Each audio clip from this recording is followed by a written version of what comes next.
When the prophet Daniel prayed, he was given greater wisdom than the workers of magic, and greater than the teachers of philosophy. He was enabled to predict the outline of the history of the world for the next 25 centuries. He was shown Nebuchadnezzar's dream. That dream featured a great image of gold, silver, bronze, and iron. While he watched, a great stone fell from heaven and destroyed the image. Listen to the dream in the prophet's own words.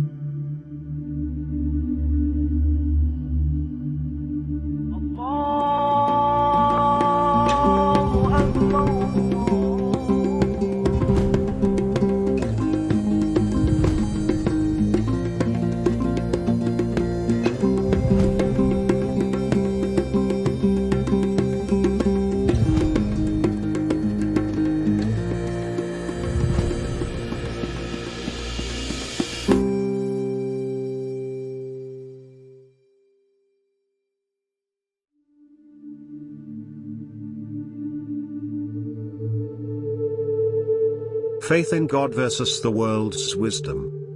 When your poorest relatives are very sick, do they go to a witch doctor for treatment?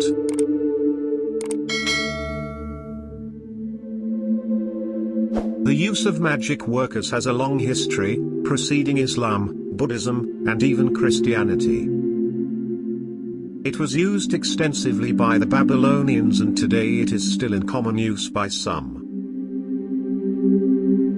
The story of Daniel the prophet shows that magic workers do not accomplish their wonders by the power of God. Daniel answered in the presence of the king, and said, "The secret which the king has demanded, the wise men, the astrologers, the magicians, and the soothsayers cannot declare to the king. But there is a God in heaven who reveals secrets, and he has made known to King Nebuchadnezzar what will be in the latter days." Daniel 2:27-28. Even before the time of the prophet Daniel, back in the earlier days of the prophet Moses, the power of magic workers competed with God's prophets. Men have always had to choose between trusting in the power of magic men or in the power of God's faithful spokesman.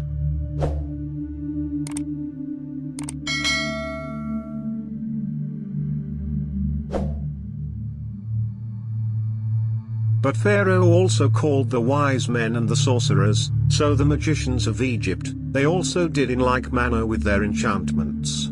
Then the magicians of Egypt did so with their enchantments, and Pharaoh's heart grew hard, and he did not heed them, as the Lord had said. Exodus 7:11-22. Today we have another class of wise men who also make light of true religion. They doubt in God's existence. They act as if faith were foolishness. God's prophets predicted that this class of men would exist just before the last day.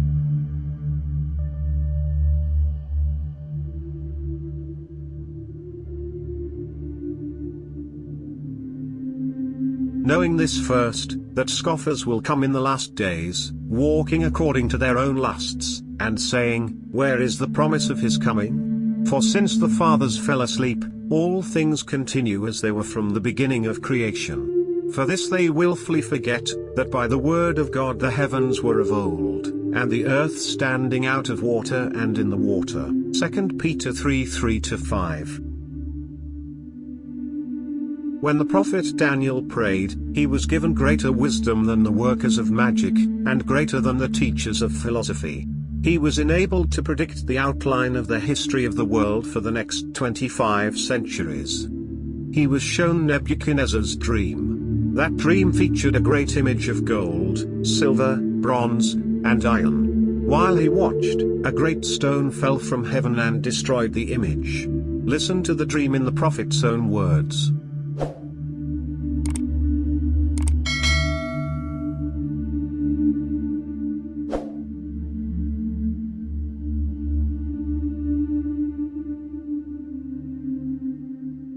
You, O king, were watching, and behold, a great image. This great image, whose splendor was excellent, stood before you, and its form was awesome. This image's head was of fine gold, its chest and arms of silver, its belly and thighs of bronze, its legs of iron, its feet partly of iron and partly of clay. You watched while a stone was cut out without hands, which struck the image on its feet of iron and clay, and broke them in pieces.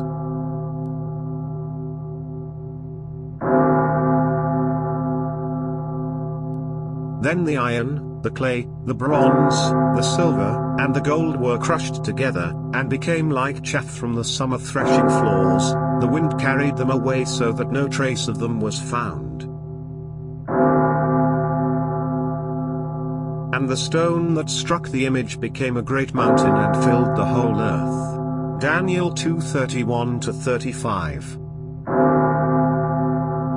What did this dream mean? The prophet answered that very question, so we need not trust what any teacher might say about it. In fact, the dream relates very directly to the people today.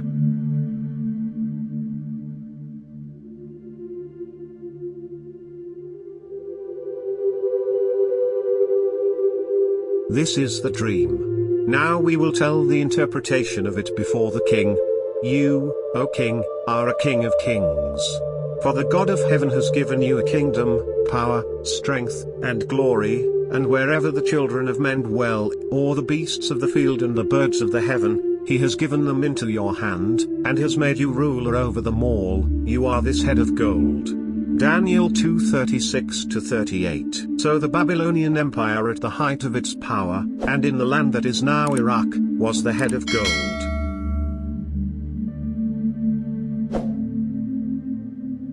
But after you shall arise another kingdom inferior to yours, then another, a third kingdom of bronze, which shall rule over all the earth. Daniel 2:39.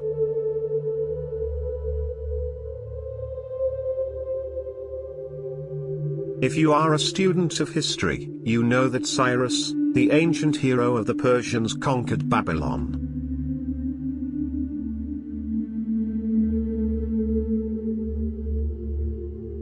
Persia was the chest of silver. And over 2 centuries later, Alexander the Great defeated the Persians decisively, giving way to the Greek Empire.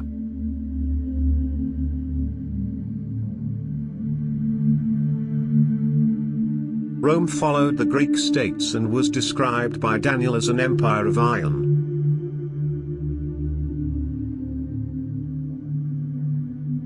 And the fourth kingdom shall be as strong as iron, inasmuch as iron breaks in pieces and shatters everything, and like iron that crushes, that kingdom will break in pieces and crush all the others. Daniel 2:40.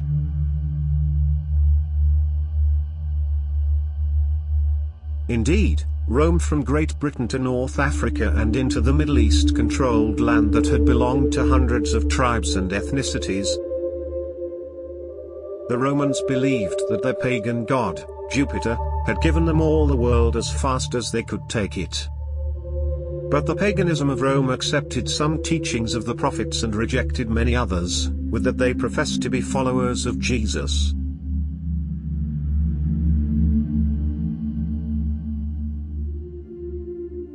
This happened as Rome was breaking up into little states that eventually became the powers of Europe.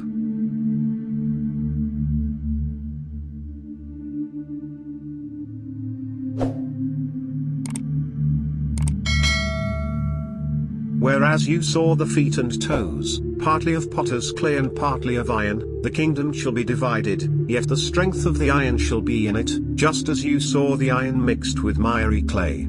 Daniel 2:41. Daniel was shown that these nations of Europe would never again form one empire. He saw that they would try and fail to unite their empires by intermarriage of royal families.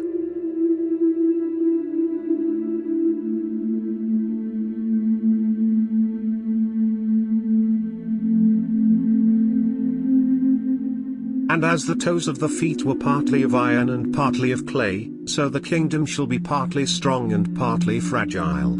As you saw iron mixed with miry clay, they will mingle with the seed of men, but they will not adhere to one another, just as iron does not mix with clay.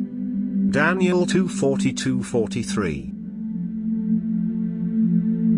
Such an accurate prediction of the next 2,000 years could not have been given without the power of God.